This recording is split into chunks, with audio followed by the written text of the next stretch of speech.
What's up, guys? Welcome to Vibe Tones Podcast. My name is Ifeanyi Prosper, aka the Channel One at all social media platforms. Today, I will not head into the introduction first. I still have to talk about myself. For those of you that want to study in reputable universities, you can contact us at Richana's Travels and Study, also on Instagram. For those that want to transact cryptocurrency, learn forex, you can also contact us at Richana's Exchange. If you guys can observe, with a clear observation, we always look fly on our episodes, but today we are so fly, so fly. Today we have a very special brand, that reached out to us, DSD. You can actually reach out to them, tell them Vibe Tone sent you, and get a very special discount. Their Instagram is at dsd.world. This brand is top notch. Mr. Honeybee, good. What can you tell us about this special clothing that you're putting on? Yeah, the quality is good. Yeah. It feels comfortable and top notch. This is from the horse's mouth, the butcher of Vibe Tones. The butcher keeps it real. Jokes apart, removing glasses is like we are being professional. Yeah. Removing glasses from the table. This is, go and get these clothes now and thank me later. That's good. Moving on, I would like to introduce my guest by my left, our honorable Miss Jess. Hello guys, my name is Jacinta and I'm here is university student studying nursing, and I also bake, catering and anything that is really, should I say, legit. I'm into that, so that's all. You guys have heard it. Very interesting introduction from Miss Jess. I would like to bring it back. This is a very honorable bringing back to our very Mr. The butcher of Vibe Tones, sitting handsome by the right, Mr. Hi guys, my name is Honeybee. I'm a civil engineer. I'm also a master's student in business administration. I'm a music lover and producer in part, a trainer for music. I'm a pianist, I'm an artist, I do paintings, drawings and all of that. Basically a creative mind. And then I'm into business. As long as it's legit, I'm also into it. Bringing it back, I would like us to quickly head into our today's discussion. It's all about fashion. Exactly. As you can see, we are presented in a fashionable way, if you ask me. Our first question in today's episode is actually the evolution of streetwear, from subcultures to mainstream media phenomenon. Mr. Phenomenal, shout out to you on this one. But bringing it back to our topic, the evolution of streetwear from subcultures.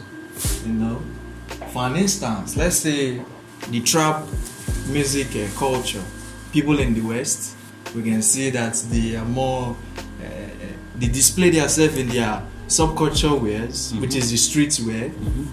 We are talking about the evolution from the street now to the mainstream media phenomenon, being something that the world at large accepts, and we can rock it and come outside and say, yes, this is DSD dot world.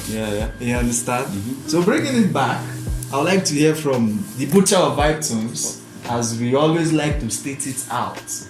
Butcher means dissect without you get. Alright. First of all, we need to dissect the question. What's the evolution of fashion and from the subculture to the mainstream? It takes us back to understanding that everyone is unique in their own way. That is true. And for example, I would always say fashion is an expression. It's like art, you know. Some people don't understand it, but actually fashion is an expression. And then when you've honed that expression to an extent, then it becomes a product. So when you've honed that art, which is an expression, which is fashion, and I said before in previous episodes, it first will be criticized, then it will be analyzed, then people will respect it. And then when you have superstars, people of influence rocking the same kind of design you come up with, then it becomes acceptable to the society. As long as you're not looking raving mad on the street, as long as it's still decent, and I would also say decency is a relative term, because what might be decent to you and you might not be decent to me. As long as you feel comfortable in it and it represents your culture, for example, your own culture, come on, rock it. It's your pride, do it. That is true.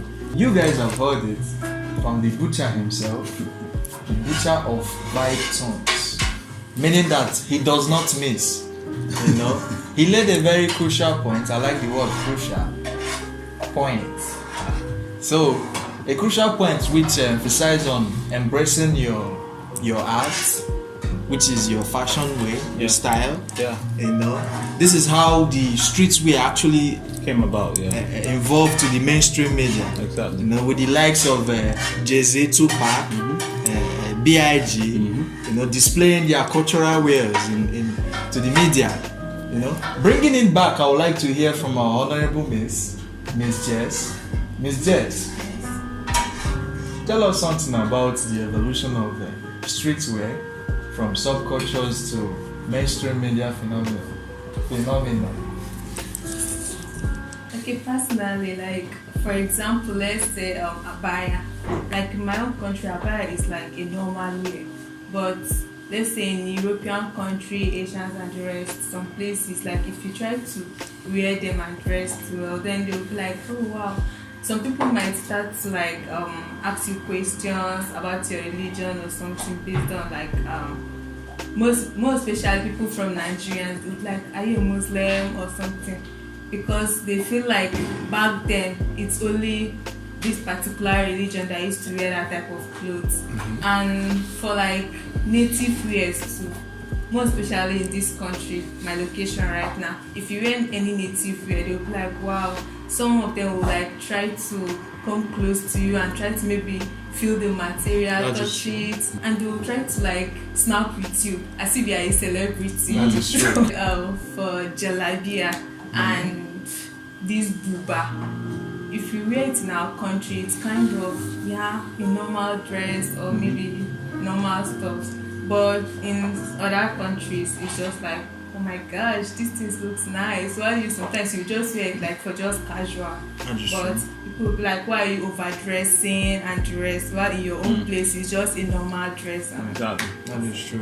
I love it. She made a mention of our own, because I am a Nigerian, you know, and so she did mention of a very subcultural clothing, you know, like the likes of jalabia, dashiki. Please help me out. Abaya. You know, somehow these clothing are seen as local clothing from our country, and it has actually evolved to a serious fashion. When people see you on the road abroad in diaspora, they want to take a picture. They want to know where this is coming from. They want to know the history behind the art. You know, because I believe fashion is an art. You know, people express themselves by how they dress. You know, it's a very serious act. So I would like to also bring it back to the Butcher of Vibe Tunes, because I believe he has something to say. Mr. Bush, tell us something again on this particular evolution of fashion, because I can see with the particular dress we're putting on, there's an evolution on this. This is not particularly identifying in one place. No. So tell us something on this. Well, as I will always say, it's about a fusion of cultures. You know, this normally it looks like a sweatshirt, you know, but then there is the whole African touch incorporated into this. That is true. So that makes it stand out. That is You know, true. because at the end of the day, there is nothing new under the sun. We all know this, but it's your ability to infuse what's local to what's international to make something new. And from the feel, I'm sure you actually like the quality. I love It's really it. good. The colors are really good, bright, expressive. Yeah. This is green and yellow, showing productivity, showing fertility. In Africa, we look at the color of green for fertility. You know, and then you have the gray colors. Yeah. You have the yellow there. It's quite expressive. So at the end of the day, whatever you are into, as long as you're good at it and you are dedicated to what you're doing, come on, the world will appreciate your subculture in the mainstream. That's what I think. That's my opinion. I love it. Yeah. I love it. Butcher has already dissected everything, as you can see. If you're paying a very good attention, you will pick one or two from what he said. But I would like to actually dwell on what he said. Dwelling back on this particular fabric, we can see that this is not only identified as a Western clothes. In fact, if we are being realistic, this is part of the cultural design, African cultural design. Yeah. You know, fabric says the same thing too. You know, and in essence, fashion and clothing is about expressing yourself in a way that fits you properly. Exactly. You know, and somehow, if you're a very creative person, most people will be influenced by your art and they would like to copy what you're doing, wear what you're doing, showcase your own art to the world. You know, this is another angle of fashion and clothing. I would like to wrap it up because I believe we have actually said most that is to be said. I would like to take it to our next topic. We have a very interesting second question that is bothering us. Question of interest. As we live in the world of social media, one can quickly ask, what role does social media play in shaping the fashion trends of our today's generation? And I would like to, should I bring it to Miss Jess? Miss Jess, are you feeling the vibe? You should be in your fashionable vibe, Miss Jess. You know, tell us something. What role do you think social media actually play in the way of shaping fashion? Personally, I saw my own dressing sense outfit on Instagram and Pinterest, so I started to get it and try it on my own self to see if it's going to be okay. And later on, it was nice. So, and I got my hair to. I saw it on Instagram too, and my friend actually introduced me to the vendor. So somehow actually social media influenced you to, you know, copying a style that you see fit. yes, That is another angle of actually, you know, saying that social media is shaping the fashion trend of today. You know, and bringing it back on the particular trend you were talking about.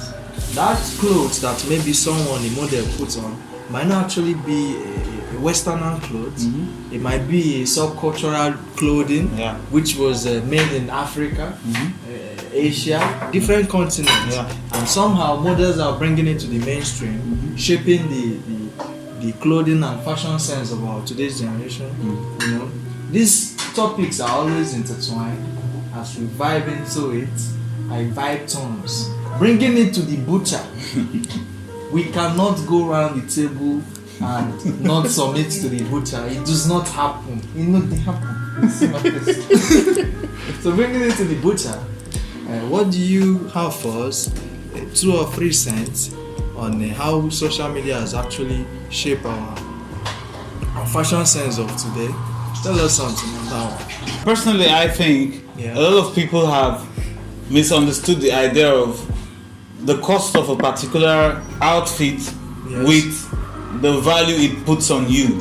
For example, you can buy this shirt for $1,000, but if it doesn't fit you, it doesn't actually fit you. That is true. So people need to understand the place of fitting, because when you want to buy a particular item, there are 3 things that come to mind.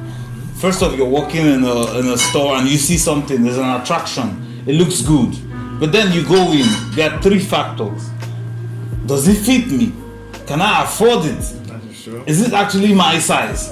So some people actually wear oversized things or things that are very expensive that don't really fit them. So the first thing I would say is understanding your body physique, and it doesn't have to be expensive to be beautiful. That is true. And then it doesn't have to even be new to be nice, because some people wear new things and they don't even wash the things, so they are smelling.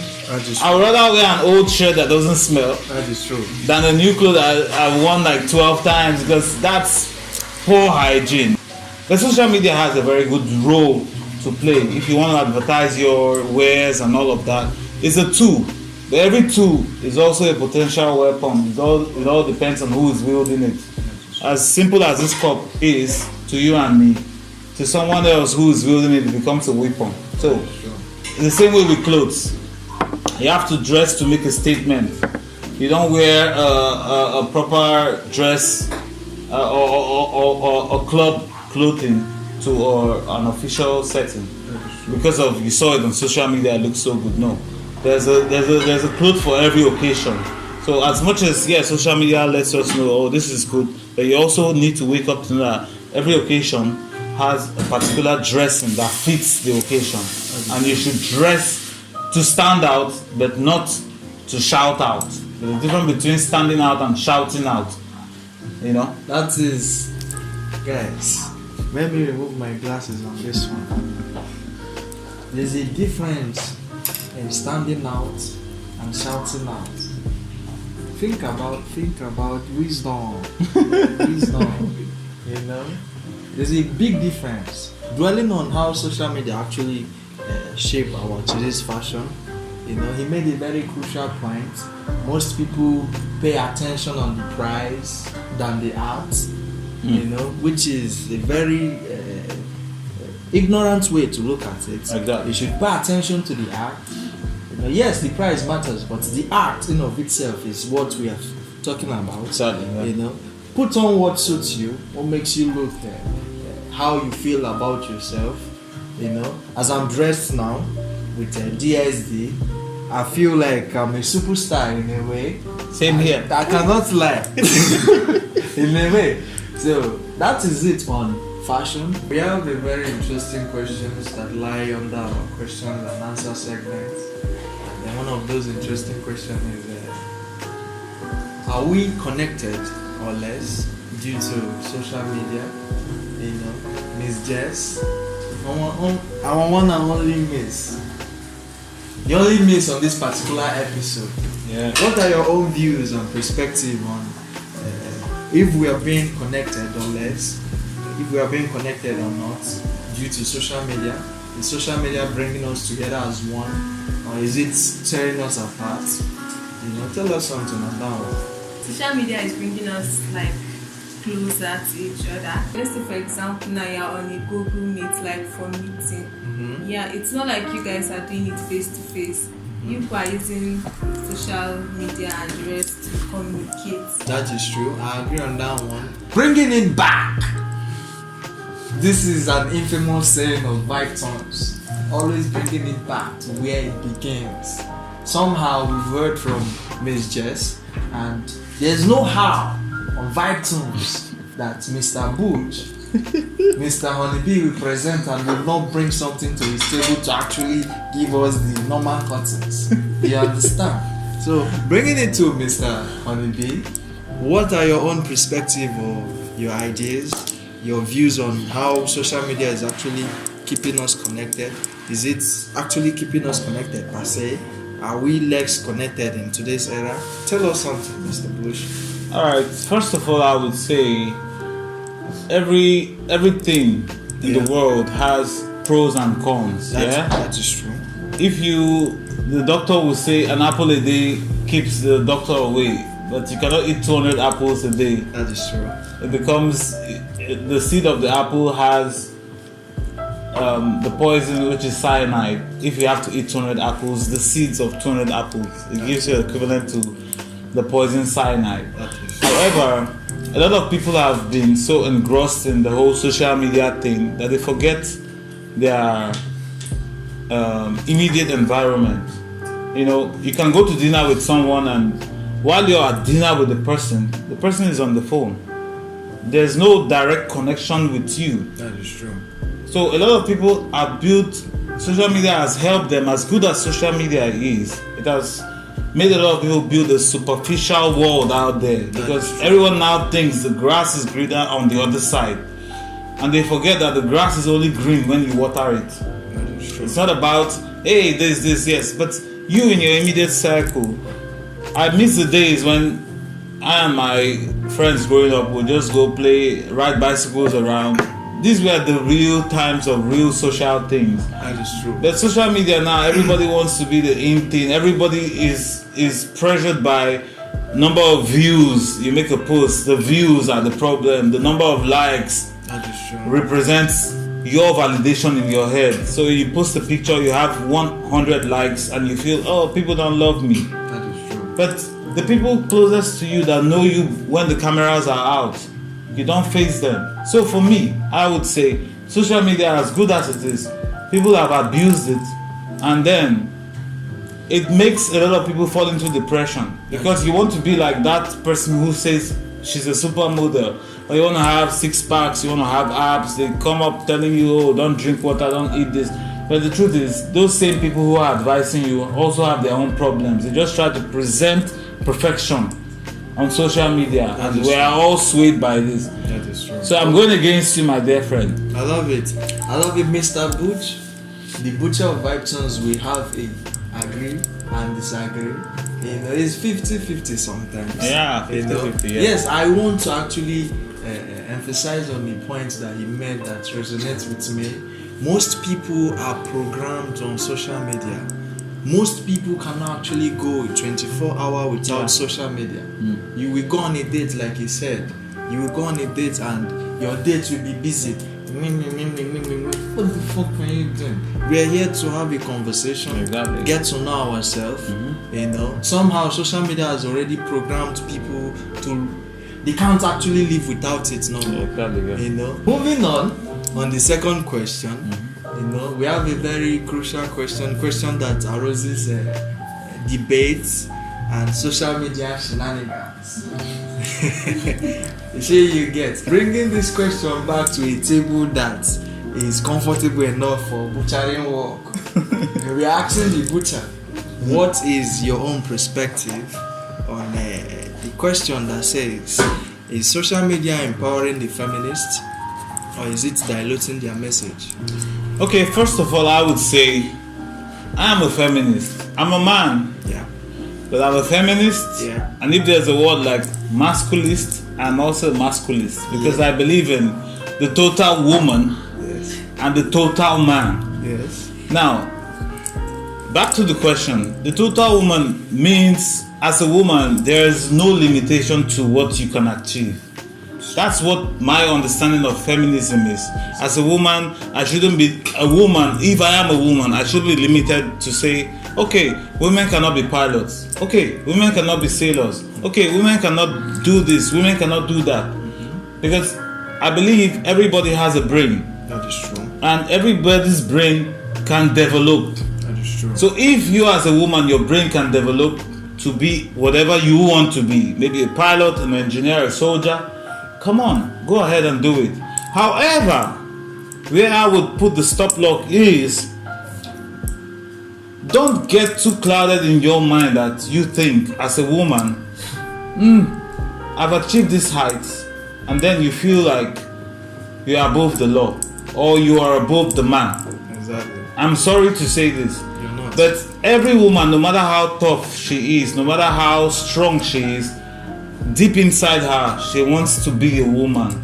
That is true. She really wants to be a woman. A real woman wants to be a woman. She doesn't want to take responsibility of everything. That is true. She wants the man to lead her. She wants the man to say, oh. But then on social media, what do we have? We have a lot of women in broken homes that never even had a home. I'm sorry to say, they never even had a home. Crucial point. Yeah, giving stupid, Advice. adulterated advice to young girls coming up. Oh, if your man is not this, if he doesn't have a don't do it for Porsche, him. don't be with him. Don't do this for him. But what happened to the time of building together? What happened to the time of That is true. perseverance? What happened to the time of patience? That is There is no patience. But then, I also said I'm a feminist because I was built as a man, as a feminist. I lost my father at a very young age in my life, and I know my father would always say to my mom, don't work. But my mom said, no, I want to work because I need to work. Yeah. And then my father died abruptly. That's life. That is true. So I always say to myself, what if my mom wasn't working? Maybe I'll be in one village right now. But I respect my mother so much. So I'm a product of a feminist. I love it. But she also knows her role. She knows where there's a datum line. She says, okay, my boy is now a man. I have to respect him to be a man. I have to allow him be a man. That is true. So, back to social media. Please, it's not everything you see online you take hook, line, and sinker. Because most of these people just tell you bullshit to trend. They just tell you bullshit that they never even experienced. That is true. There's no patience, there's no room for patience, there's no room for perseverance, there's no room for understanding. And the expectations social media gives is just Too so much. unrealistic. Too much. Unrealistic. I love it. Mr. Butch actually, he always delivers. He drives the topic home. You know, there's a very important point that he mentioned. Well, let me actually explain or define feminism to my viewers. Feminism is simply defined as advocating for women in workplaces, somehow equal to men when it comes to work and opportunities. You know, and I identify as a feminist. I want women to actually be in the position to provide, do the things that they wish they want to do for themselves. Somehow the original meaning of feminism is not what our today's women is practicing. They have a strong misconception on feminism. They have redefined it to suit their agenda and their mindsets. Now feminists, they come online, they tell you not to cook for your man, they tell you not to do this for your man. What is the essence? You know, are you dragging rights with man? How do you coexist with a man if you do not fall back to your feminine role? How do you coexist with a man without falling to your feminine role, which is being feminine and submissive? So a line is drawn there which states that if you as a woman, as a feminist, you're making money, you're financially stable, all your shenanigans should always be on the outside. Coming home, you should comply with your man, you know, fall back to your gender role as a woman. You being a provider as a feminist does not hinder you from submitting to your man. Sorry, I'm going to cut you now. Now, I'm sorry, my bro. The problem is, yes, some women, or most women, every woman wants to be led. Alright? Yes. So, if she's excelling outside, you as a man, it's not an excuse not to at least excel, double your hustle. If she's working hard, you as a man, you need to know your partner. If your partner is a woman who is a go-getter, she's driven, she's passionate about life. If you know you can't match up with her, don't even go into the relationship because you will mess yourself up. That is true. But if you're willing to go into that relationship, please, by all means, as a man, by all means, if your woman is taking 10 steps, at least, even if you can't take that 10 steps she's taking, take 5, so that she will listen to you. You can't just sit down and say, hey, I'm the man, I'm the boss of the house. It doesn't work. That is true. They say birds of the same feather flock together. Exactly. You know? In a way, I love the point that Mr. Honeybee actually tried to address. He addressed another point, which is countering me on what I was about to say. Sorry. And it was a very important point, you know, for you to actually lead a woman who identifies as a feminist, who is out there putting in the same work as a man. You need to double your own work. Yeah. You need to be in the position of leadership, which is also provision. As a man, instinctively, you should be in the position of doing the necessities that you're supposed to do. That somehow commands the submission. Yeah. You know, it comes naturally. That when is you true. do your role. Yeah. I love it. What are the creative ways couples can maintain romance in their relationship? You know, there's a creative ways of maintaining romance, removing sex from the equation. But yes, sex is part of it. We also taught that. Yeah. So bringing it back, what are the creative ways that couples can actually, be creative in their romance, making romance spicy in a relationship? Me, I believe that couples can be creative by actually leaving love letters for your lover. Most people see this as a very, how do I put it, nonchalant something, but somehow it keeps romance alive. Yeah, sure. Knowing that, okay, I'm stepping out, babe, this is a good letter over there you wrote, and you very interesting and lovable letter that puts a smile on her face, and that is vice versa to the woman too. Giving your man a love letter also makes men to remember their school days of love. You understand? The golden era. Exactly. Yeah. So let me also hear from the butcher of items. What do you have for us on these particular questions that I've just said? First of all, I would say there is no textbook or formula to love, That is true. Yeah, because our love languages vary from person to person. That is true. The one thing in my opinion, I would say is your reaction, the way you react to a particular problem is very important.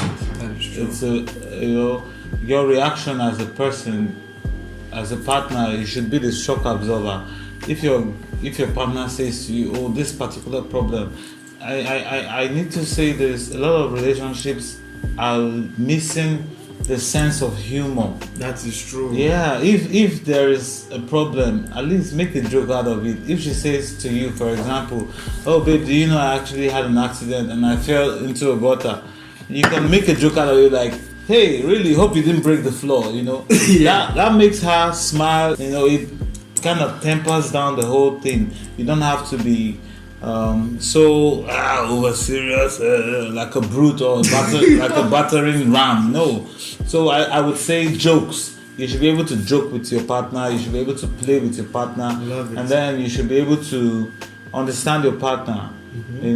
Romance, like you said, flowers. If she likes flowers, give her flowers. That is true. I know a lot of people have bastardized flowers because some people you give them flowers and they're like, what is this for? That is true. But and then it's so crazy that this generation is all about money. But at the end of the day, not everybody has money. But we should also understand that money is not everything. Additionally, concurring to Mr. Honeybee, sex also keeps romance alive. Good sex, good head involved. I don't know. For the first time, the butcher actually disagree with me somehow. But bringing it back to what I was saying, sex maintains romance in a relationship. It keeps romance alive. And when I'm talking about sex, I mean try different styles. Different styles. Every day is not a doggy day. Every day is not a missionary day. Some days you need to. Me, I would still say, I'm sorry, it's not sex that keeps a woman. Right? If a woman doesn't like you, bro, even if you want to hang on a ceiling fan and be turning like a screwdriver, man, she doesn't like you. So I will just tell you, sex doesn't even keep anybody actually. No, this question is not. It's necessary. Yeah. It's good. Yes. When both of you are in love. That is true. But if you think it's a tool to hold one partner in, I'm sorry. Well, there's a good point you made. I'm just chipping that off the topic. It's a very crucial point that I made, as the question actually is addressing the creative ways to make romance alive in a relationship. True. So obviously these people are in a relationship. Exactly. Some people, their own sex is just one style, and somehow this kills the romance in the love, because the essence of romance somehow is still sexual intimacy. You need to actually try different style. Give your man a good head. I'm not my head, but I don't know. Yeah, but I think it's about you and your partner understanding yourself, being spontaneous. Some people have the butcher. Good head is involved. Good head will make you say, okay, I'm going to work today. If I'm coming back, I know that my wife will ease my stress with a good head. This is a romance. If the man likes head, then good for him. I don't know. You're not a headies. No, I'm not a heady guy. Well, I love it. I would like us to quickly actually move on to our final question under these questions and answer segments. This particular question is a controversial one, as women have actually categorized men who seek their attention as a simp. The question is, what is the thin line between being a nice guy or a simp? What is the difference between being nice and simping? What's the thin line there?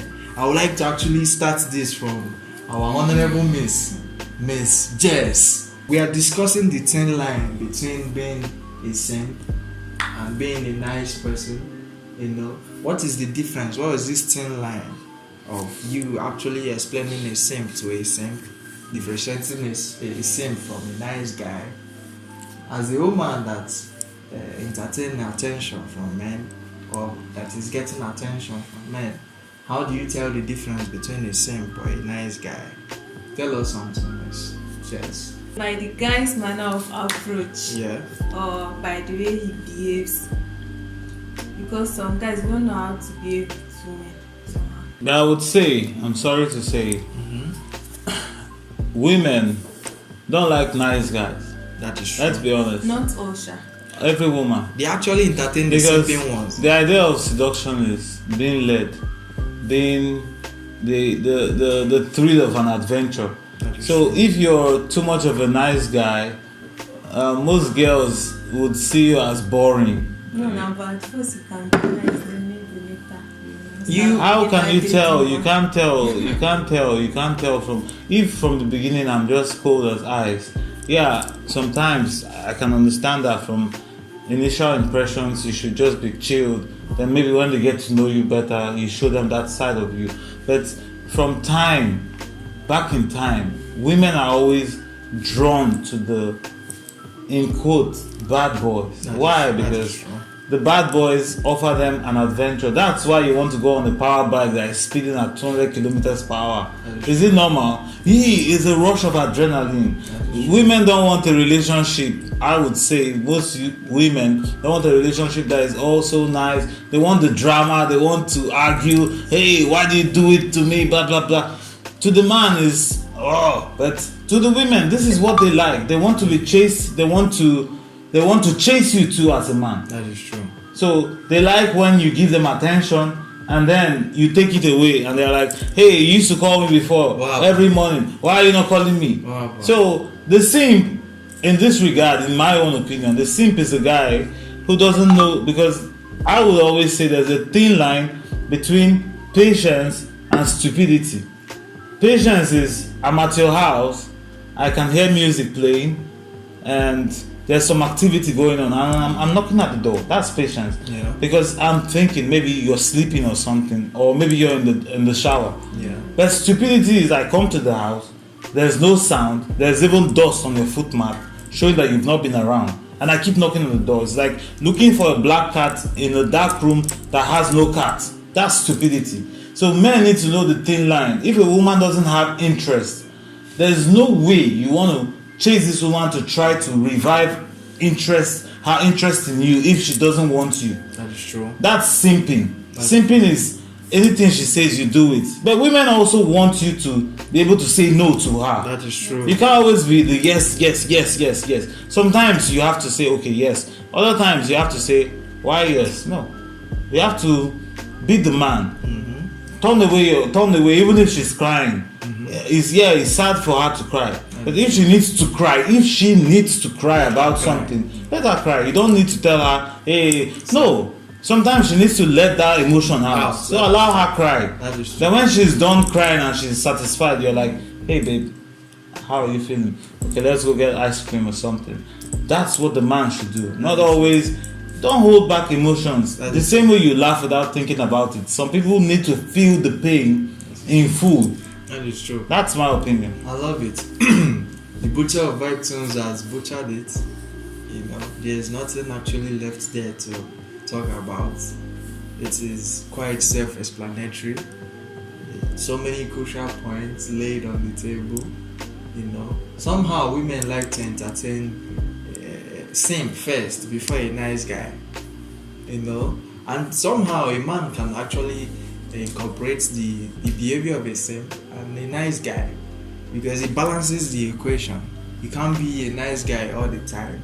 Nah. But there's a line there, Yeah. which that line states that there's a time to say no, there's a time to know boundaries and restriction. Yeah. You understand? And when a man forgets, okay, this is the boundary, this is a line she should not cross, you're being a simp unnecessarily. And when you're being a simp unnecessarily, it disgusts women. If we're being correct, it corrects me. Men need to be men, really. Exactly. A woman wants a man, even if he doesn't have money. Be a man, like stand for something. Because if you don't stand for anything, you fall for everything. That is true. Yeah, that is true. Well, guys, you guys have heard it. This is actually the final question on this particular episode. Thank you for tuning in. You know, like, subscribe. See, I don't know why you don't like to comment on the videos. Should we kill a cow for you? You know, you will be dropping your opinion on WhatsApp. Comment that your opinion on the message, on the video on YouTube. Give us your comments. Your opinion are very necessary. We'd like to know what our viewers think about this content that we're producing. You know, like and share to your friends, family and friends, and stay tuned with us. Watch out for our next episode. Thank you. thank you guys.